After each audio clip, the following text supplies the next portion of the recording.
Okay, gates are beyond the scope of this inspection.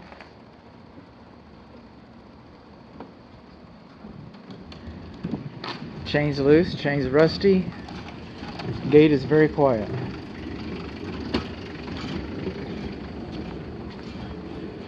Jumping around a little bit, this is the gas meter inside the fence on the west side of the driveway. The gas enters the house over here on the west side of the garage.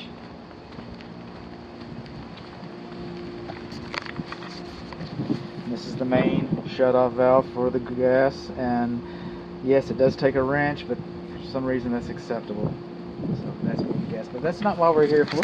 We're here for the electric meter, and it's on the west side of the garage.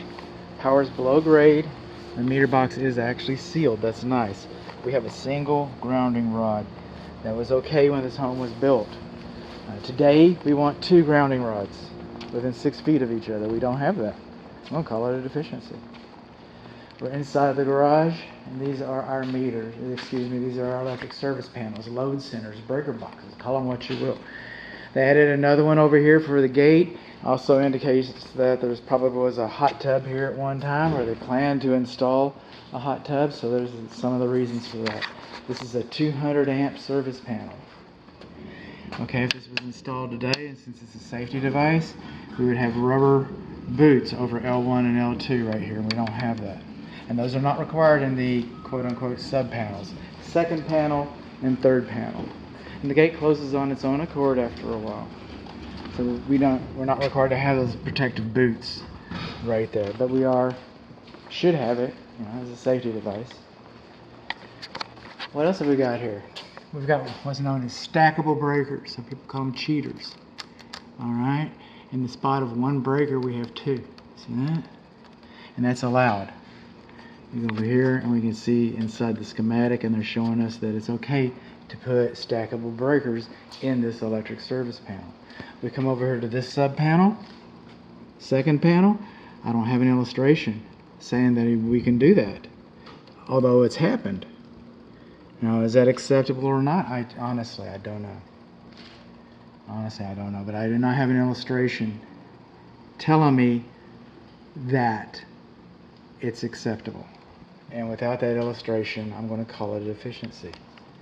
It's just the way it works. Okay? Again, this is the main disconnect. It's 200 amps.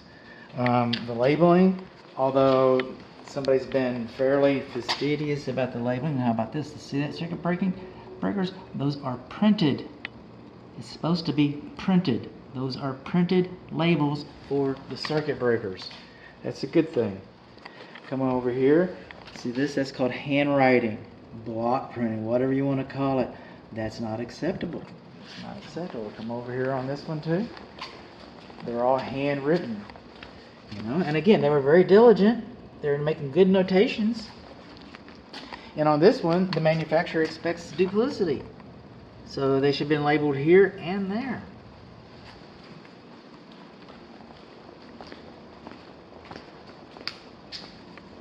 These panels, all 3 of them, they were screwed into place. Cabinets. All 3 of them are screwed into place. Screws are faster. Screws are tighter. I get that. But also it should be noted that nails have a lot more shear strength, and then those panels are supposed to be nailed into place. So if this structure was to experience a tornado, for example, an event like that, and it blows up your garage, you've already got a bad day. We all understand that. We all understand we've got a bad day. But if the cabinets had been nailed into place instead of screwed into place, they'd at least stand that much of a better chance of staying put, or relatively safe, as opposed to flying out loose. So that's why the nails are there. You're not supposed to have a gap in your cabinet more than 1/8 of an inch between the cabinet and the sheetrock. That compromises the fire blocking. We got that over here. I think we're okay over here, huh? Yeah, we're pretty much okay over here. We're screwed in. And I use deck screws on this one, which are a little stronger. But they're not nails. The bonding location, okay, ground located at garage HG. I don't know, hose bib. Garage hose bib, okay. So this is the garage hose bib right here. That's your faucet. Well, we'll find it. That's your faucet, the garage hose bib. And then we come over here and we look inside the wall. And we can see that's where the grounding wire is. The bonding, actually. So that's a good thing. That's a good thing. Now, when this home was built, they didn't know where these cabinets were going, so we had these big holes for L1 and L2. See that? And they got one over here if it needed to be, and one up there if it needed to be. And see all these smaller twist eyes? Okay, you know what those are for? Those are for these guys.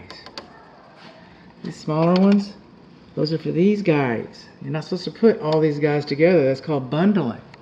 And even the illustration inside of my, baked inside of my report, the link to the illustration is somewhat, how shall I say, and this is not bundled. The illustration I have is somewhat apologetic or forgiving. I hate discounting my work. But that's still wrong. That's still wrong. Now, is the cure worse than the ill? You know, is it going to be practical to go in here and rip all this out and then after you do all that work, in relative terms, is it going to make it that much safer? Is it going to increase the value of the home when you sell it again later and somebody has an inspection report and they say, oh my God, look at that, they didn't have any bundling. We got to pay extra for that house. No, that's not going to happen. I'm not telling, I would never dissuade my clients from seeking perfection. I'm just saying that that's, might not be your most practical energy expenditure or whatever. So what do we learn? We learned that we've got bundling in the first and second cabinets.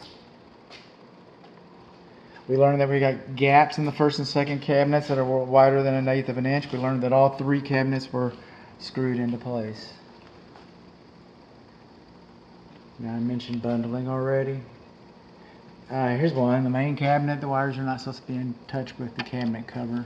It should be back there. Oh, I can leave that off now. I fixed it. Didn't mean to. No, it didn't. Look at these. Touching the cabinet cover. We learned the wires are touching the cabinet cover. Gaps wider than 1/8 of an inch, screwed in place. Not properly labeled. Do I have our connectors? Do not have our connectors.